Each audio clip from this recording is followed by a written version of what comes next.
Bonjour, nous allons aborder aujourd'hui la série 2 et nous allons commencer par les exercices 1 et 2. Dans l'exercice 1, on nous dit que le diffractogramme d'un métal de symétrie cubique de mode de réseau F présente plusieurs raies dont la première est située à 2θ égale à 60,93 degrés.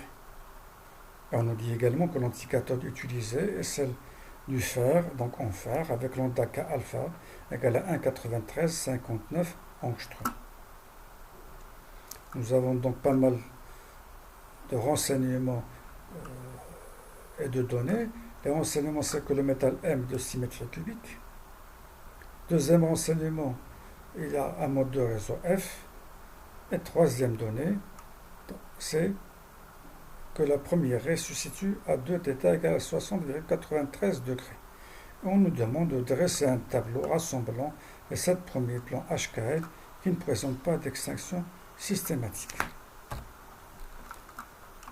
Alors, quels sont les renseignements, d'autres renseignements que l'on peut tirer? Le métal M cristallise dans le système cubique mode F. Alors, mode F, ça veut dire que les coordonnées réduites sont 0, 0, 0, 0, 1 demi, 1 demi, 1 demi, 0, 1 demi et 1 demi, 1 demi, 0. Ça veut dire également que le nombre d'atomes par maille Z est égal à 4. Système cubique, ça signifie que A égale D de HKL fois racine de H2 plus K2 plus L2. Et ça signifie également que le rapport D1 sur DI est égal à HI carré plus KI carré plus LI carré sur racine de H1 carré plus K1 carré plus L1 carré. Toujours, ça on l'a vu dans la série 1, donc le mode F, ça signifie également que le facteur de structure s'écrit Fm de 1 plus cosinus de pi facteur de K plus L plus cosinus de pi facteur de H plus L plus cosinus de pi facteur de H plus K. Et que les plans qui peuvent diffracter sont tels que HKL sont de même parité, c'est-à-dire tous pairs ou tous impairs. Les plans tels que qui ont une parité différente, HKL de parité différente, donneront des extinctions systématiques. Et de ce fait, le premier plan qui va diffracter, c'est le plan 1, 1, 1, suivi du plan 2, 0, 0, 2, 2, 0, 3, 1, 1, 2, 2, 2, etc. Et les rapports D1 sur DI qui correspondent sont successivement 1, racine de 4 tiers, racine de 8 tiers, racine de 11 tiers, racine de 12 tiers. C'est ce qui est rassemblé dans ce tableau où on a tous les plans, les 7 premières raies ou 7 premiers plans HKL dans le cas du mode de réseau F. Donc 1, 1, 1 jusqu'à 3, 3, 1. Et à côté, nous avons noté donc les valeurs de H2 plus K2 plus L2, 3, 4, 8, et les valeurs des rapports D1 sur DI caractéristiques d'un mode F, c'est-à-dire 1, racine de 4 tiers, racine de 8 tiers, racine de 11 tiers, etc. Alors c'est intéressant de noter toujours donc les valeurs de H2 plus K2 plus L2 parce qu'elles doivent être croissantes et ça permet de classer les plans à partir du premier par ordre croissant. Donc ça concerne un mode de réseau F cubique, mode F. On nous demande dans la deuxième question de déterminer les angles de diffraction pour les autres plans. Sachant que le premier plan diffracte avec un angle de θ égal à 60,93 degrés. Alors déjà, on a un angle θ exprimé en 2θ, il faut diviser par 2 pour avoir l'angle θ, parce que dans la relation de Bragg, eh bien, nous avons θ. Et souvent, on oublie de diviser par 2. Donc là, il ne faut pas oublier. Pourquoi on donne 2θ? Parce que c'est la méthode du compteur, la configuration θ 2θ. On mesure directement l'angle de θ. Donc il faut faire très attention à diviser par 2. Alors, pour traiter cette question, nous connaissons l'angle θ1 et la longueur d'onde lambda. On nous demande de calculer, de déterminer quels sont les angles θ2 jusqu'à θ7, c'est-à-dire à quel angle va sortir l'arrêt du deuxième plan, quel ordre va sortir l'arrêt du troisième plan, et quel ordre à quel angle va sortir l'arrêt du septième plan. Donc déjà avec la relation de Bragg et connaissant θ1, on peut calculer D1, qui est égal à 1,9094 angstroms. Et à l'aide de la relation du rapport D1 sur DI, nous en tirons DI en fonction de D1 et en fonction de HK et L. Donc connaissant D1, connaissant les plans HK et L, on peut directement calculer les distances réticulaires DI. Et pour calculer les angles de θi, eh bien, nous allons calculer l'arc sinus de lambda sur 2D. C'est-à-dire que θ est égal à arc sinus de lambda sur 2D. D, nous l'aurons calculé, eh bien, on va avoir directement θ. Et c'est ce qu'on donne dans ce tableau. Alors, les D1 sur DI, on les a ici. D1, nous l'avons calculé. Eh bien, à l'aide de cette relation, on calcule les autres distances réticulaires, et qui vont donc de 1,9094 à 0,7587. De même, une fois qu'on a calculé les distances réticulaires D, à l'aide de la relation θ égale arc sinus de lambda sur 2D, on peut calculer les angles θ. On trouve que ceux-ci passent de 30,46 degrés à 76,10 degrés. Et on remarque c'est que le 5e, le 6e et le 7e plan nous donnent un calcul impossible.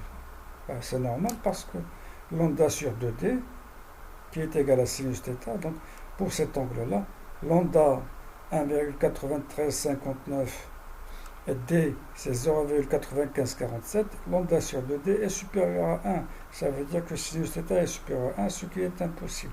Donc ces trois plans, on ne peut pas les mesurer.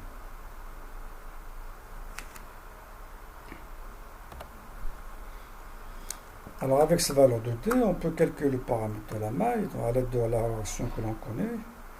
Et ça nous donne A égale à D1, facteur de racine de 3, est égal à 3,3072 angstroms. Alors, deux remarques donc, pour cette valeur. Alors déjà, nous avons une seule valeur de θ, à partir de laquelle nous avons calculé D1 et nous avons calculé A. Toutes les valeurs de D2, D3, D4, etc. sont calculées à partir de D1. Donc forcément, ils vont nous donner la même valeur de A. À partir d'une seule valeur mesurée, on ne peut avoir qu'une seule valeur calculée. Et dans notre cas, c'est cette valeur-là. D'un autre côté, comment présenter le résultat? Eh bien, comme l'angle de diffraction est donné au centième de degré, c'est-à-dire avec deux chiffres significatifs, les valeurs de A et de D doivent également avoir 3 ou 4 chiffres significatifs, un peu plus. 2 chiffres significatifs pour les angles, parce qu'ils sont difficiles à mesurer, 3 ou 4 chiffres significatifs pour A et D.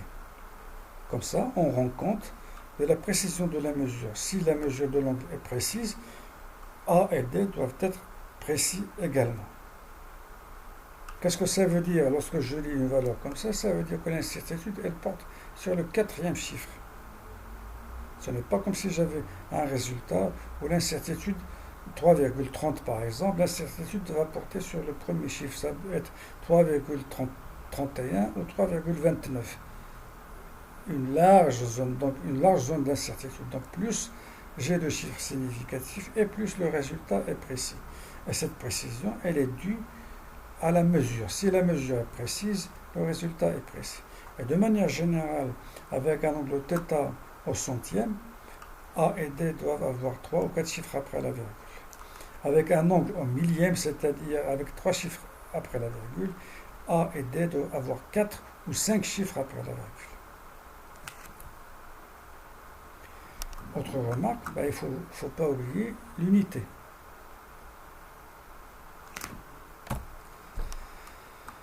Alors maintenant, on nous demande que va devenir ce spectre si on change d'anode, c'est-à-dire au lieu d'utiliser le fer, on utilise le cuivre qui a une longueur d'onde inférieure à celle du cuivre. Pareil, nous avons les D de HKL qui sont constants, qui dépendent les D donc dépendent des HKL, donc chaque plan HKL a sa distance réticulaire. Chaque famille de plomb HKL a sa distance réticulaire caractéristique. Donc il ne change pas si on change d'appareil. Ce qui va changer, si lambda change, ben c'est θ qui va changer dans la relation de Mach. Et pour calculer θ, nous avons la relation que nous avons utilisée tout à l'heure. Et à partir de là, on calcule les angles θ. On trouve que maintenant, il passe de 23,81 à 68,81. Le septième plan n'est pas détecté parce que là encore, sinus θ qui est égal à lambda sur dd est supérieur à 1, ce qui est impossible. Donc c'est un plan impossible à détecter. Ça, c'est la première remarque. Deuxième remarque, on voit que pour le faire, on n'avait que 4 plans. Maintenant, on a 6 plans. On arrive à mesurer 2 plans supplémentaires. Qu'est-ce que ça signifie? Eh bien, on a 4 plans pour cette longueur d'onde, 6 plans pour cette longueur d'onde. La relation entre les deux, c'est que la deuxième, la longueur d'onde du cuivre, elle est inférieure à la longueur d'onde du fer. En conclusion, pour détecter le maximum de raies, de diffraction, il est préférable d'utiliser une anode qui a une petite longueur d'onde.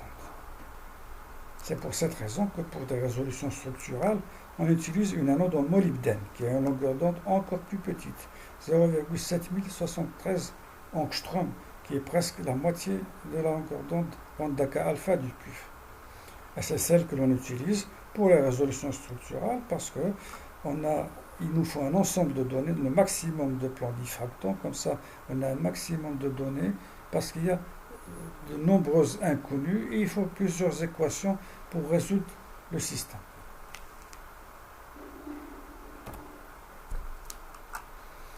On passe maintenant à l'exercice 2. Dans cet exercice, on désire réaliser la réaction de préparation, de synthèse, de préparation ou d'élaboration de CU10, Fe2 et suite à partir de CU2S, FeS, FeS2 dans des proportions stoichiométriques, c'est-à-dire avec un coefficient 5, 1, 1 et 1. On mélange ces trois composés, on les porte à une température T et à la fin, on analyse les produits que l'on a obtenus. Et cette analyse se fait par diffraction des rayons X par la méthode du compteur. On nous dit tout d'abord qu'on veut faire de la diffraction des rayons X en évitant la fluorescence du cuivre et du fer. Alors qu'est-ce que c'est que la fluorescence? Ce n'est tout simplement que la production de rayons X secondaires. Et pour produire des rayons X, nous avons vu qu'il fallait arracher un électron des couches de cœur, arracher un électron des couches K des atomes. Donc si on veut éviter la fluorescence, il faut éviter d'arracher les électrons de la couche K du cuivre et du fer, c'est-à-dire que l'énergie du photon incident provenant de l'anode doit être inférieure à l'énergie du niveau K du cuivre et à l'énergie du niveau K du fer. C'est-à-dire il faut que les photons incidents ne puissent pas arracher les électrons de la couche K. Ainsi on remplace donc Hc sur lambda inférieur à Hc sur lambda K du cuivre et Hc sur lambda Ka du fer. Lambda incident n'est rien d'autre que lambda K alpha de l'anode. Dans notre cas, on va la déterminer. Et donc on a cette relation-là, lambda K alpha incident doit être supérieur à lambda K du cuivre et à lambda K du fer. Si je remplace ces deux valeurs, ces deux longueurs d'onde par leurs valeurs, donc 3801 pour le cuivre et 1,743 angstrom pour le fer, lambda K alpha de l'anode doit être supérieur au sup de ces valeurs, c'est-à-dire supérieur à 1,743 angstrom. Et en regardant dans le tableau, on voit que les seuls éléments qui vérifient cette relation sont le cobalt, le fer, le manganèse et le chrome. Donc que l'on va pouvoir utiliser comme anode. Deuxième remarque, pour éviter la fluorescence du fer, on peut utiliser le fer comme anode. Et de manière générale, si on veut éviter la fluorescence d'un élément, on utilise cet élément comme anode.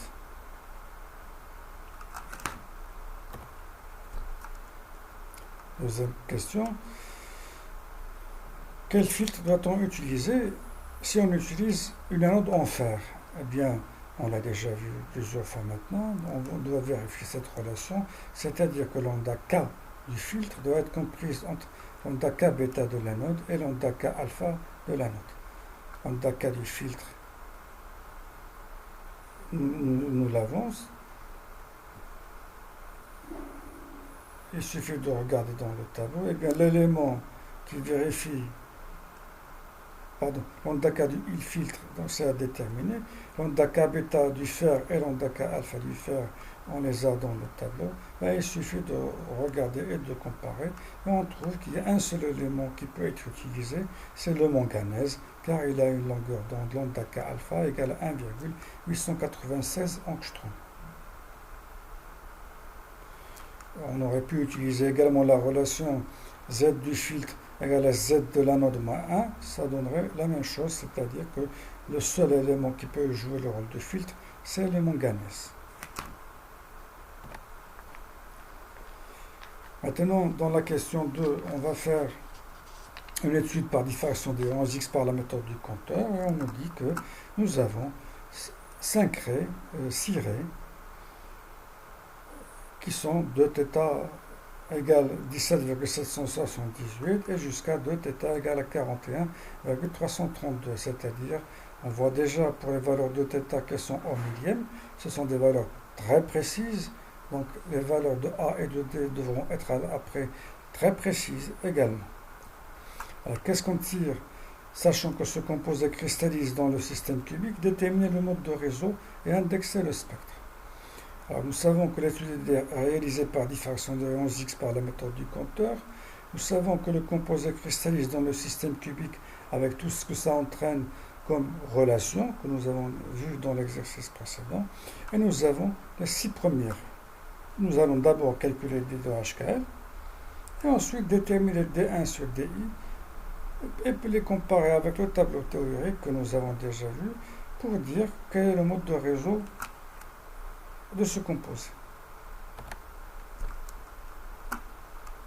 Donc nous avons les angles θ.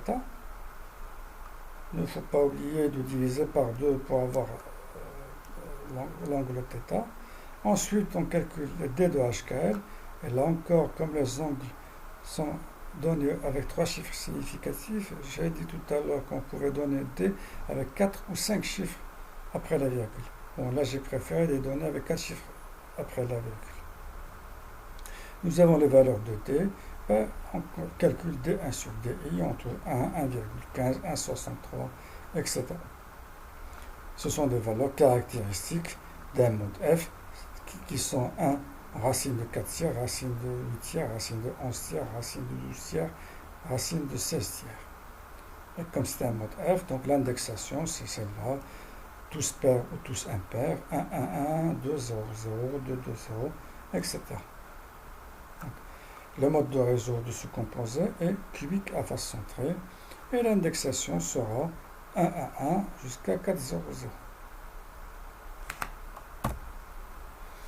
Alors, on nous demande maintenant de calculer le paramètre le plus précis. Alors, pourquoi le plus précis? Qu'est-ce que ça veut dire le plus précis? Eh bien, ça veut dire tout simplement le paramètre pour lequel l'incertitude relative delta A sur A est minimale.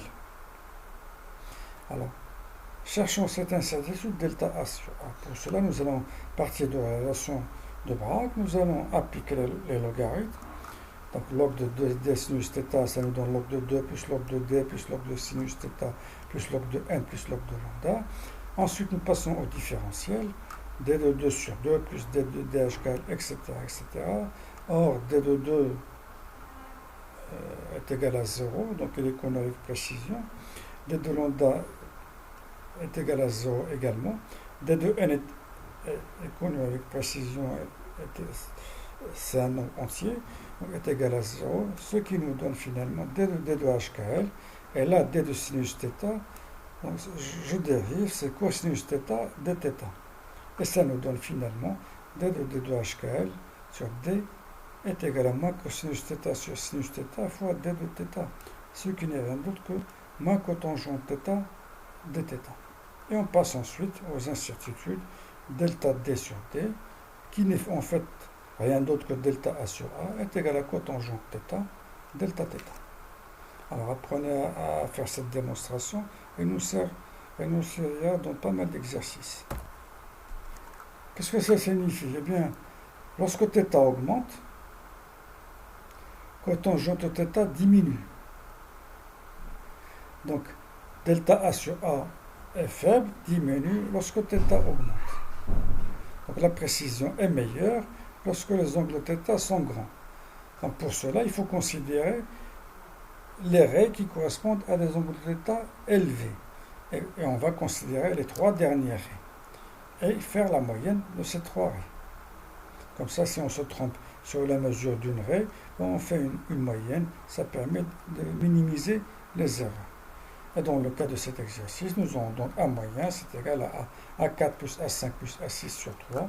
Et ça nous donne une valeur de 10,9768 angstroms, avec 4 chiffres après la virgule. Donc la précision est meilleure pour les grands angles. Donc il est préférable de considérer les règles avec un angle θ élevé pour le calcul des paramètres. Et au lieu de calculer un seul paramètre, on va calculer les paramètres des trois dernières raies et faire la moyenne. Comme ça, s'il y a une erreur sur une mesure, eh bien cette erreur, elle est divisée par 3.